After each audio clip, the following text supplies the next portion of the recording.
My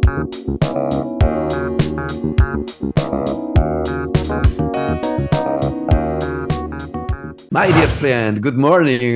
New day, new learning. How are you Yeah, doing today? nice to see you, Enrico. I am a little tired, but at the same time, I'm super interested about hearing you. Thank you, my friend. Today, I have a reflection on how much impact I can provide to my company. These days I'm reflecting about how can I increase the value that I bring to my organization. As a young engineer, I always felt like providing the code, writing the code, thinking at the best architecture, understanding this design pattern that people were talking about was how I could provide the best value to my company. If I would provide great code, the best code, I would write the best software, and then all of a sudden my company would get the most out of me. Mhm. But then I realized with experience, growing and learning and seeing some incredible people around me and some incredible organization, I understood that, oh God, maybe that's not it. Maybe that's not all. There is more I can do for my organization, for my team, for my product to provide value. And so I started to observe people around me making a great impact on the processes we work on. Ray Dalio, on his principal book, described a company as a machine. I think that's a bit strict, very squared, very a strong concept, and maybe a bit too organized sometimes for me. But I feel that is right. Our companies are pretty much like a machine. You need all the pieces that come together, all these gears that are placed in the right place with the proper oil, and you need to make sure that these gears are working at this best. And I think that the gear part in our organization are the processes. How do Mm. we work together? How do we make sure we align?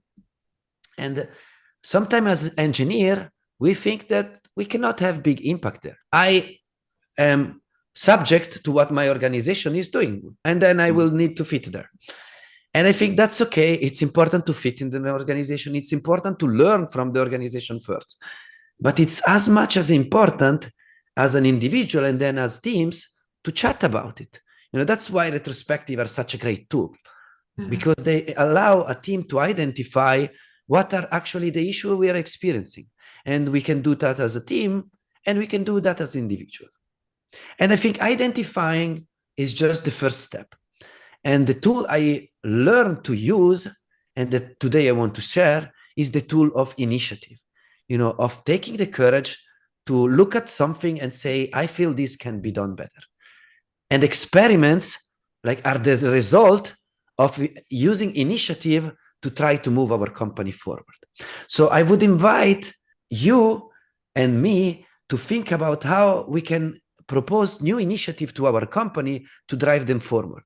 And how can we do that? No, we should sit down, look, analyze the situation, make an hypothesis on how we can do better.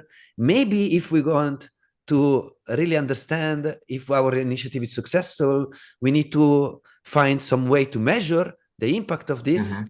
and then we should propose this initiative to our company. This thing takes courage. It takes a lot of energy. It takes marketing and politics. I understood in this late year how it is important to convince people first, maybe in small circle, and make sure they buy into what you do before going out and saying, yeah, this is not working, I need to improve it, right? First, you need to build a small circle, make sure that the people that are relevant in your organization for taking decision are together with you.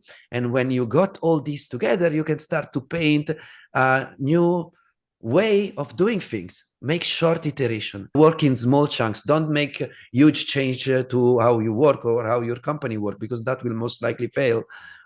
It's not always true, but let's take as a given that it's probably more helpful to try to make small changes, iterative changes. We are software engineer, we work in agile, so let's take a small step at a time, try to evaluate if that works, and bring our organization forward. So I want us to remember as engineers that writing code is not the only thing we should be doing. We should drive our organization forward by iterating the way we work, the way we align, and every possible thing we identify that can be done better. It's not only about iterating the way you write code, but it's also about iterating the way we can contribute and add value. So yeah, this is what I was in my mind this day and what I'm really trying to push forward in my organization. This, unfortunately, is not for everyone. Some organization maybe might be more resistant to this. But if you can show that you can bring the organization to do better, I'm sure that with some effort, this can be applied to most places. Wow, that's a huge and super important topic. What surprised me, I really tried to hear everything what you said today and just like put myself in your shoes also, like thinking about all of this decision. And actually, what reminded me was the time when I was a leader also in some organization. And to be honest, it was a fear in me about other people initiative. I guess it needs some trust actually for the organization to trust their people, to trust the whole community between, to also accept initiatives. It's definitely hard sometimes to accept that someone else also have this initiative and to believe that, you know, it will bring some value, not some harm to the rest of the team, to the rest of the company. So that's what I had in me. But from my current perspective, it was also in the time when I definitely didn't grow up to this role, I guess. I mean, we are growing to the role like this all life long. But of course, from my current perspective, I would make everything different and change a lot of things. And I guess that would be one thing that I will change. Like I would definitely put much more efforts to accept people initiatives. What's more, I will just encourage them to make more initiatives, because I guess because of my approach, also the initiatives just were falling down and one day they just completely disappear, and also this didn't serve organization at all. So yeah, thanks for this opportunity to reflect on this, and that's super interesting topic. Thank you, Maciej. As Sheldon Cooper said in the last episode of Big Bang Theory, the only constant of the universe is change. So yeah, let's participate in changing things together. Thank you. To the next change. Bye. Ciao. Bye.